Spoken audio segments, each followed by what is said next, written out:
Hello everyone, वक्त आपका के यूट्यूब चैनल में आप सभी का स्वागत है। अभी हम लोग करने वाले हैं भारत की स्थिति एवं विस्तार से संबंधित 40 महत्वपूर्ण प्रश्नों उत्तर को करेंगे। वीडियो को अंत तक देखना, पसंद आए तो लाइक करना, काम का चैनल लगे तो सब्सक्राइब करना। तो बिना देर किए हुए शुरू करते हैं। पहला प्रश्न क्या कहता है, प्राचीन भारतीय भौगोलिक मान्यता के अनुसार भारतवर्ष किस द्वीप का अंग था।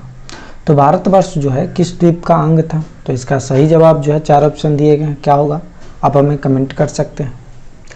तो चलिए मैं बता देता हूँ, इसका सही जवाब हो जाएगा ऑप्शन बी, जम्बू द्वीप। भारत जो है भौगोलिक मान्यता के अनुसार जो है जम्बू द्वीप का अंग था। अगला सवाल पे चलते हैं। अगला सवाल कहता है, सर्वप्रथम इंडिया शब्द का प्रयोग भारत के लिए किस भाषा में किया गया। सर्वप्रथम जो है इंडिया शब्द का प्रयोग भारत के लिए किस भाषा में किया गया था। तो इसका सही जवाब हो जाएगा ऑप्शन बी, ग्रीक। अगला सवाल पे चलते हैं। अगला सवाल करता है, भारत का मुख्य भूमि की दक्षिणी सीमा है। भारत की मुख्य भूमि की दक्षिणी सीमा कितनी अक्षांश पर है। तो इसकी सही जवाब हो जाएगा ऑप्शन सी, 8 डिग्री 4 उत्तरी अक्षांश पर है। अगला सवाल पे चलते हैं, भारतीय मानक समय आधारित है। तो भारतीय मानक समय जो आधारित है वो किस पर आधारित है। तो 82-30 पूर्वी देशांतर पर आधारित है। तो इस तरह से इसका सही जवाब हो जाएगा ऑप्शन सी। अगला सवाल पे चलते हैं। अगला सवाल कहता है, भारत का प्रमाणिक समय उस स्थान के स्थानीय समय है जो स्थित है। मतलब भारत का प्रमाणिक समय जो है किस स्थान पर स्थित है। तो इसका सही जवाब हो जाएगा ऑप्शन सी, इलाहाबाद के समीप। कई जगह आपको नैनी मिलेंगे, कई जगह मिर्ज़ापुर मिलेंगे। पहले नैनी हुआ करता था, अब मिर्ज़ापुर स्थित है। अगला सवाल पे चलते हैं। इंडियन स्टैंडर्ड टाइम और ग्रीनविच मीन टाइम में कितना का अंतर है। इंडियन स्टैंडर्ड टाइम और ग्रीनविच मीन टाइम में जो है कितना का अंतर है। तो 5.5 घंटा का अंतर है, मतलब 5 घंटा 30 मिनट का अंतर है। तो इसका सही जवाब हो जाएगा ऑप्शन सी, 5 घंटा 30 मिनट। अगला सवाल पे चलते हैं। अगला सवाल कहता है, भारत की धूर दक्षिणी भाग की विषुवत रेखा से कितनी दूरी है। भारत की जो दूरी है दक्षिणी भाग से विषुवत रेखा से कितनी दूर है। तो इसका सही जवाब हो जाएगा ऑप्शन सी, 876 किलोमीटर दूर है। अगला सवाल पे चलते हैं। भारत की स्थलीय सीमा की लंबाई कितनी है। तो भारत की जो स्थलीय सीमा है उसकी लंबाई है 15,200 किलोमीटर। अगला सवाल पे चलते हैं। अगला सवाल कहता है, द्वीपों सहित भारत के तट रेखा की लंबाई कितनी है। द्वीपों सहित भारत की तट रेखा की लंबाई कितनी है। तो इसका सही जवाब हो जाएगा ऑप्शन सी, 7516 किलोमीटर। 7516 किलोमीटर। अगला सवाल पे चलते हैं। भारत की उत्तर से दक्षिण तक लंबाई कितनी है। तो भारत की लंबाई उत्तर से दक्षिण तक अधिकतम है, तो ये है 3214 किलोमीटर। और कहेगा पूरब से पश्चिम तो 2933 किलोमीटर। तो इसका सही जवाब हो जाएगा ऑप्शन बी, 3214 किलोमीटर। अगला सवाल पे चलते हैं। भारत की पूर्व से पश्चिम तक की लंबाई है। भारत की पूर्व से पश्चिम तक की लंबाई अभी जस्ट मैंने बताया, तो इसका सही जवाब हो जाएगा ऑप्शन है 2933 किलोमीटर। अगला सवाल पे चलते हैं। भारत की तटरेखा की लंबाई है। तो भारत की जो तट रेखा है उसकी लंबाई कितनी है। तो इसका सही जवाब हो जाएगा ऑप्शन ए, 6100 किलोमीटर। अगला सवाल पे चलते हैं। भारत का क्षेत्रफल विश्व के कुल भौगोलिक क्षेत्र का कितना है, मतलब कितना प्रतिशत है। भारत का जो क्षेत्रफल है कुल भौगोलिक क्षेत्र का कितना प्रतिशत है। तो इसका सही जवाब हो जाएगा ऑप्शन बी, 2.4%। अगला सवाल पे चलते हैं। तो अगला सवाल क्या कहता है, भारत के कुल क्षेत्रफल का कितना प्रतिशत भाग पर्वतीय क्षेत्र मध्यम समुद्र तल से 2135 मीटर या अधिक ऊंचाई के क्षेत्र को क्या कहते हैं, पर्वतीय क्षेत्र कहते हैं, के अंतर्गत आता है। मतलब पर्वतीय क्षेत्र कितना प्रतिशत है भारत में। तो इसका सही जवाब हो जाएगा ऑप्शन ए, 10.7% जो है पर्वतीय क्षेत्र है। अगला सवाल पे चलते हैं। संपूर्ण भारत के कितने प्रतिशत भूभाग पर पर्वत और पहाड़ियों का विस्तार है। यहाँ पर्वत और पहाड़ी दोनों को इंक्लूड कर दिया है। तो इसका सही जवाब हो जाएगा ऑप्शन सी, 29.3%। अगला सवाल पे चलते हैं। अगला सवाल कहता है संपूर्ण भारत के कितने प्रतिशत भूभाग पर पठार का विस्तार पाया जाता है। तो संपूर्ण भारत के कितने प्रतिशत भूभाग पर जो है संपूर्ण पठार का भाग पाया जाता है। तो संपूर्ण भाग का कितने प्रतिशत भूभाग पर पठार है, तो इसका सही जवाब हो जाएगा ऑप्शन सी 27.7%। कहीं आपको 28% भी मिल जाए तो अप्रॉक्स में आप उस पर भी जा सकते हैं। अगला सवाल पे चलते हैं। संपूर्ण भारत के कितने प्रतिशत भूभाग पर मैदान का विस्तार पाया जाता है। तो मैदान का विस्तार जो है संपूर्ण भारत में कितने भूभाग पर है, तो यह है 43% भूभाग पर। ऑप्शन डी इसका राइट हो जाएगा। अगला सवाल पे चलते हैं। भारत की प्रादेशिक जल सीमा समुद्र तट से कितनी समुद्री मील की दूर तक है। तो भारत की प्रादेशिक जल सीमा जो है भारत से 12 मील दूर तक है, नॉटिकल मील, समुद्री मील तक दूर है। भारत का संलग्न क्षेत्र प्रादेशिक जल सीमा के आगे कितनी समुद्री मील की दूरी तक है। देखिए भारत का संलग्न क्षेत्र जो होता है प्रादेशिक जल सीमा के आगे कितनी दूरी तक होता है, कितनी समुद्री मील दूर तक फैला हुआ, तो इसका सही जवाब हो जाएगा ऑप्शन बी 24 मील। अगला सवाल, भारत का एकांतिक आर्थिक क्षेत्र संलग्न क्षेत्र के आगे कितनी समुद्री मील की दूर तक है। तो भारत का आर्थिक संलग्न क्षेत्र जो है समुद्री क्षेत्र मील है, तो समुद्री मील दूरी कितनी तक है, तो इसकी सही जवाब हो जाएगा ऑप्शन बी 200 मील है। तीनों सवाल को बड़ी गौर से आप देखिएगा, काहे कि इसमें बड़ा गड़बड़ हो जाता है, इधर उधर हो जाता है। अगला सवाल पे चलते हैं। भारत में कितने राज्य समुद्र तट रेखा में हैं।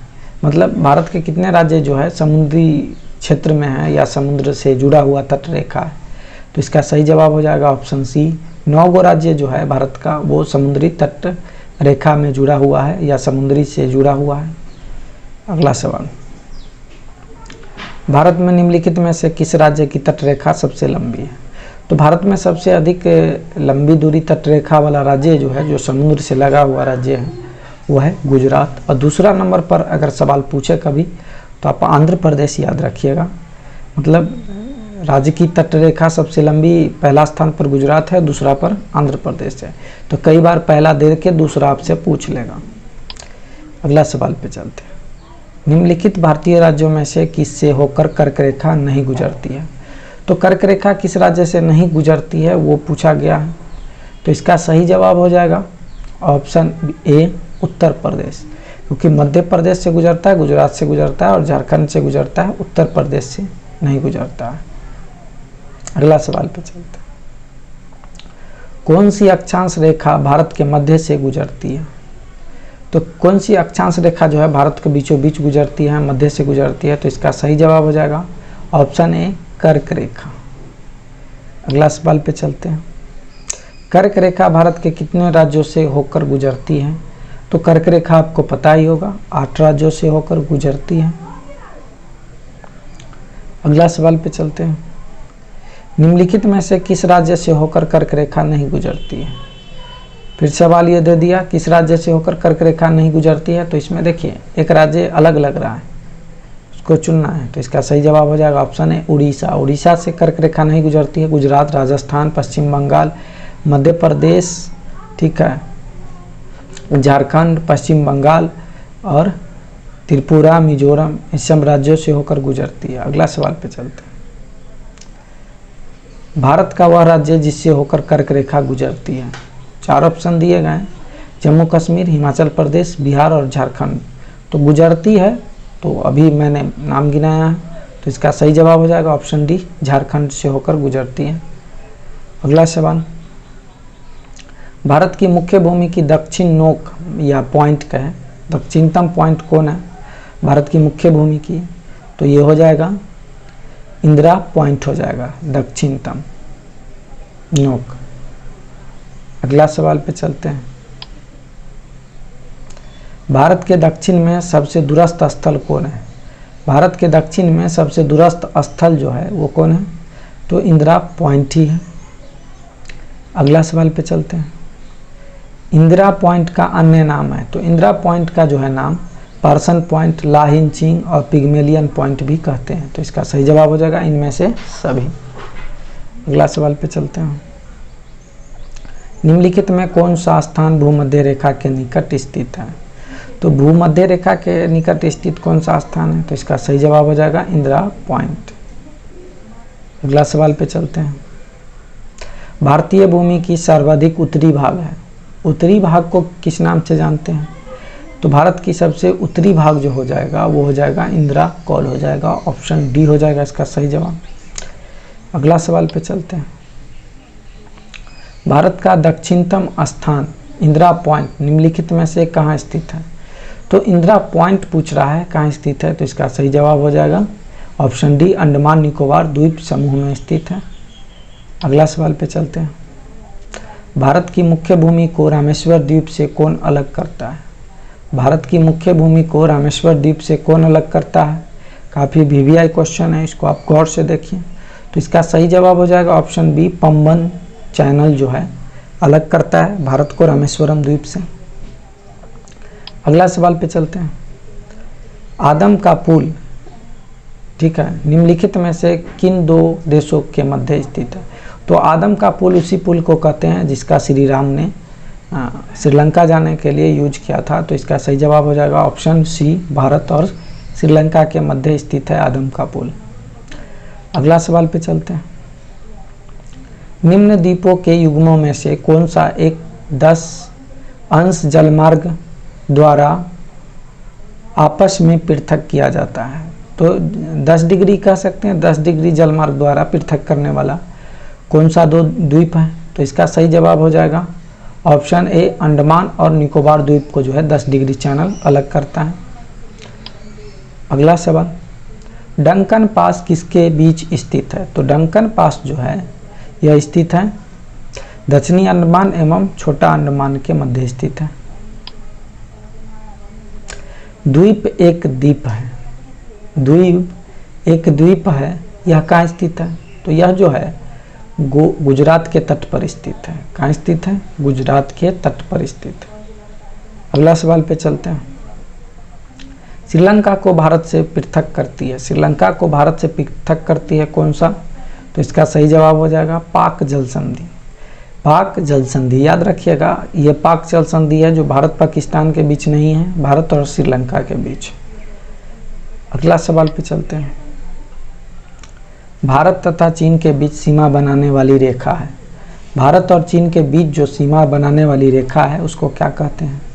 तो इसका सही जवाब हो जाएगा ऑप्शन बी, मैकमोहन रेखा कहते हैं।